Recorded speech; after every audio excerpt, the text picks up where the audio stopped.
প্রিয় দর্শক, আমরা আছি এখন মাওলানা ভাসানী হকি স্টেডিয়াম মাঠে। এখানে যেহেতু শীত এসে গেছে, শীতের সময় বাঙালি যেমন ভোজন রুচিটা বেড়ে যায়, তেমন কিন্তু বাঙালি খেলা প্রেমী হয়ে ওঠে। শীতের মধ্যে সব থেকে জনপ্রিয় খেলা হয়ে ওঠে কিন্তু র্যাকেট খেলা।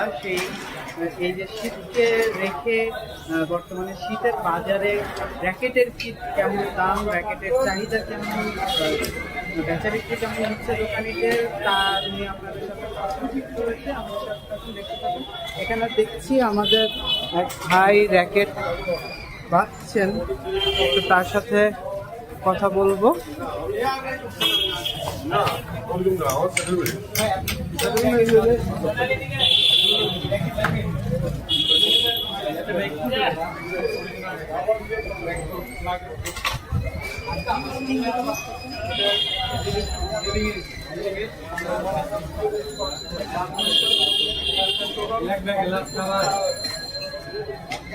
এই যে শীত তো চলে আসছে, এখন জ্যাকেটের চাহিদা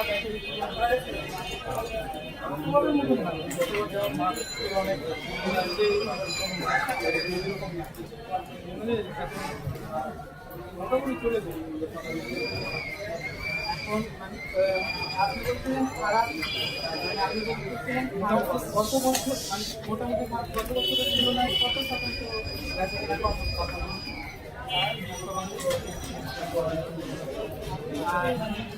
বাজারে তো প্রায় সবকিছুর দামই বেড়ে গেছে।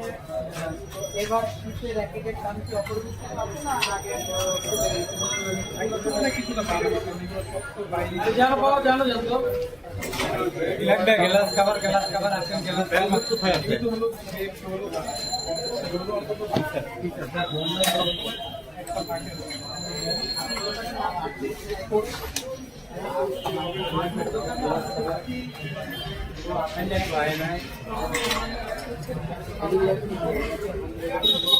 র্যাকেটের দাম সম্পর্কে জানতে চাই, সেখানে পাওয়া যায়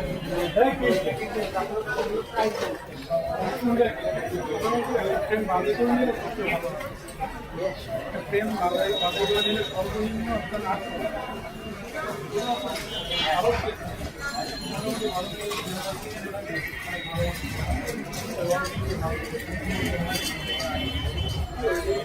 ভালো লাগে। সর্বোচ্চ আপনার আমাদের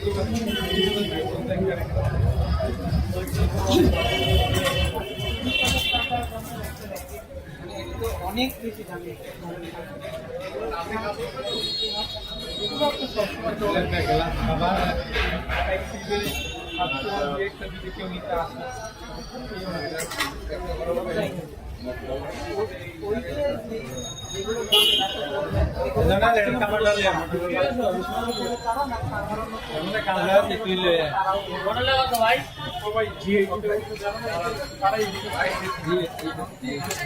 বাঙালি তো সবাই দেখবেন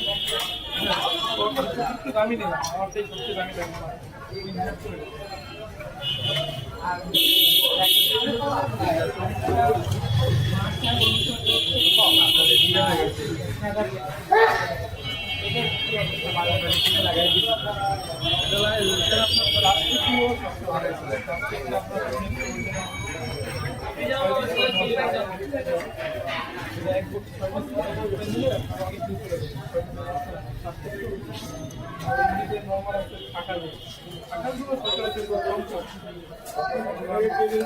এখন বর্তমান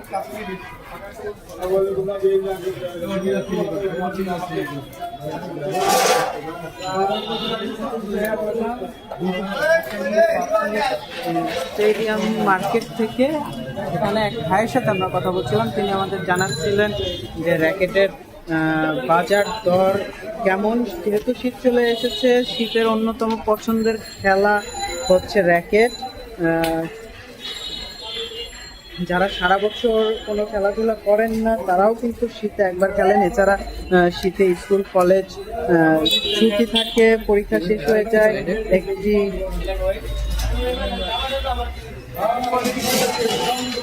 অলস সময় পার করেন অনেকেই। কাজের একটু চাপ কম থাকে, সেহেতু শীতে র্যাকেটটা র্যাকেটের চাহিদা একটু বেড়ে যায়। তো আপনাদেরকে জানানোর চেষ্টা করছিলাম আমরা শীতে র্যাকেটের দাম কেমন। আপনাদের যদি একটু র্যাকেটগুলো এখানে দেখাই, আমরা এখন আছি ভাসানী হকি স্টেডিয়াম মার্কেটে। আমরা একজন কাস্টমারকে দেখছি, তিনি র্যাকেট কিনতে এসেছেন।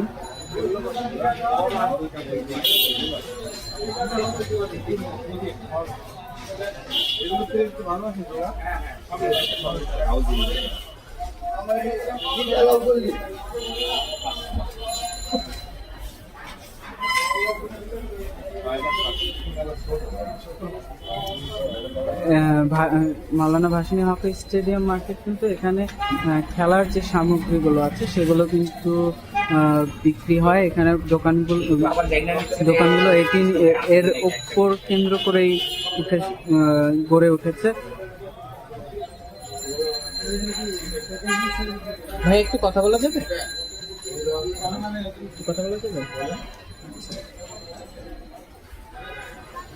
ভাইয়া কি র্যাকেট নিতে আসছেন? আচ্ছা, কার জন্য র্যাকেট নিতে আসছেন? নিজের জন্য না বাসার বাচ্চাদের জন্য? আচ্ছা, মাত্রই কি আসলেন? র্যাকেট কি পছন্দ হয়েছে এখনো? আচ্ছা, দাম দর কি দেখা হয়েছে? আচ্ছা, আমরা দেখছিলাম এক ভাই তার বাচ্চাদের জন্য র্যাকেট নিতে এসেছে। তো এখন যেহেতু আমরা দুপুর বেলাতে এসেছি এখানে, সেহেতু এখানে ক্রেতা সমাগম একটু কম দেখছি আমরা। তো আমরা যদি একটু অন্যান্য দোকানগুলো দেখি, এই মার্কেট কিন্তু প্রায় পুরোটাই এখানে এই যে স্পোর্টস আইটেমগুলো বিক্রি হয়।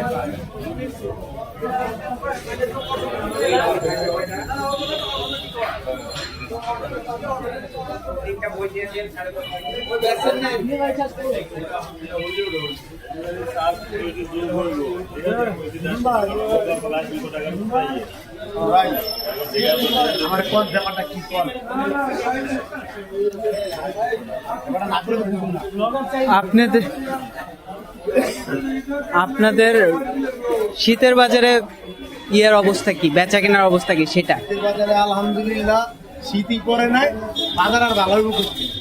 আবার শীত পড়লে বাজার খুব ভালো পড়তো, কিন্তু শীত তো ঢাকা শহরে নাই। গ্রামে হয়তো বা ঠান্ডা আছে, বা ঢাকা শহরে ওইভাবে ঠান্ডা নাই। এই জন্য শীতের বাজার আমরা পড়া অবস্থা। আর এইভাবে ব্যবসার অবস্থা খুব খারাপ।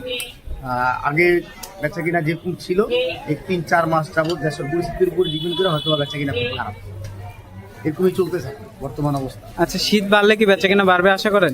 শীত একটু পড়লে র্যাকেটের সিজনটা আসলে শীতেই খেলে। এই র্যাকেটটা মূলত শীতেই খেলা হয়, এটাকে শীতের সিজন বলা হয় আমাদের স্পোর্টসের জগতে। শীতের সিজন এটাকেই বলা হয়, বাট ওইভাবে ঢাকার সিটিতে শীত নেই, এর জন্য হয়তো বা ওইভাবে খেলাটা হচ্ছে। আচ্ছা, আপনার এখানে র্যাকেট, যেহেতু আপনি বিক্রেতা, র্যাকেটের দাম কি অবস্থা? আগের বছরের মতোই আছে না বেড়েছে বা কমেছে? আমাদের যেহেতু এগুলো বাইরের থেকে, আমাদের যেহেতু এগুলো লোকাল প্রোডাক্ট না, আমাদের ইনপুট করে আনতে হয়, তো সেক্ষেত্রে ইনপুটের ডলারের সাথে দামটা বেড়ে যায়। ডলার যখন একটু শিথিল থাকে তখন দাম কম থাকে, আর দাম বেড়ে যায়। আর বাংলাদেশটা এমন একটা অবস্থা, যদি ডলারের দাম মনে করেন এই যে 120 টাকা থেকে যদি 90 টাকা ডলার হয়ে যায়, এই র্যাকেট যদি মনে করেন এই র্যাকেটটা আমার কেনা 1500 টাকা হয়ে যায় একবার, সেটার কইমা 1200 টাকার আসবে না। ডলারের দাম যতই কমুক বাড়ুক, মানে বাংলাদেশ ব্যবসায়ীদের সিস্টেম। আচ্ছা, আপনার দোকানের নামটা কি? আমার দোকানের নাম হলো ফিলকো স্পোর্টস। আচ্ছা, এটা হলো 18 মাওলানা ভাসানী হকি স্টেডিয়াম। আচ্ছা, এখানে আপনার কাছে র্যাকেটের যে কালেকশন সেটা সম্পর্কে যদি একটু বলেন। আমাদের কাছে সব ধরনের কালেকশন আছে র্যাকেটের, একদম মিনিমাম মানে বাচ্চাদের যদি বেবি কোনো র্যাকেট চায় তাহলে সেই ক্ষেত্রে 200 টাকা পিস, 400 টাকা জোড়া। আচ্ছা, তার থেকে শুরু করে আমাদের এখানে 40-50 হাজার টাকা পর্যন্ত র্যাকেটের দাম মূল্য আছে। আচ্ছা, এক পিস র্যাকেটের দাম 50 হাজার পর্যন্ত দাম। সবচেয়ে চলে কোন রেঞ্জের র্যাকেটটা? আসলে মূলত এখন এই খেলাটা আগে তো আসলে সব বয়সের লোকেরা খেলতো, এখন ম্যাক্সিমাম হয়ে গেছে যে আপনার 15-16 বা 20-22 বছর, 30-30 নিচেই ম্যাক্সিমাম মানে ছেলে মানে খেলাধুলা করে। তো ওদের একটা বাজেট থাকে বা ওরা পড়ালেখা করে, সেই হিসেবে 1000-3000-এর ভিতরেই ম্যাক্সিমাম র্যাকেটগুলো চলতেছে। আচ্ছা, থ্যাংক ইউ ভাই। আমরা কথা বলছিলাম একজন ব্যবসায়ী ভাইয়ের সাথে, তিনি আমাদের জানাচ্ছিলেন যে যদিও বাংলাদেশের অন্যান্য অঞ্চলগুলোতে শীত পড়েছে, কিন্তু ঢাকায় এখনো শীতের মাত্রা এতটা না, যার কারণে বেচা কেনা খুব বেশি ভালো যাচ্ছে না। তো এই ছিল আমার কাছে সর্বশেষ দুঃখিত প্রিয় দর্শক, এই ছিল আমার কাছে র্যাকেটের বাজার থেকে আপনাদের সাথে যুক্ত ছিলাম নন্দন টিভি থেকে। নন্দন টিভির সাথে থাকবেন, নন্দন টিভির ইউটিউব চ্যানেলটি সাবস্ক্রাইব করতে ভুলবেন না, ফেসবুক পেজটি লাইক দিতে ভুলবেন না। এছাড়া সার্বক্ষণিক নন্দন টিভির সম্প্রচার দেখতে ব্রাউজ করুন নন্দন.tv।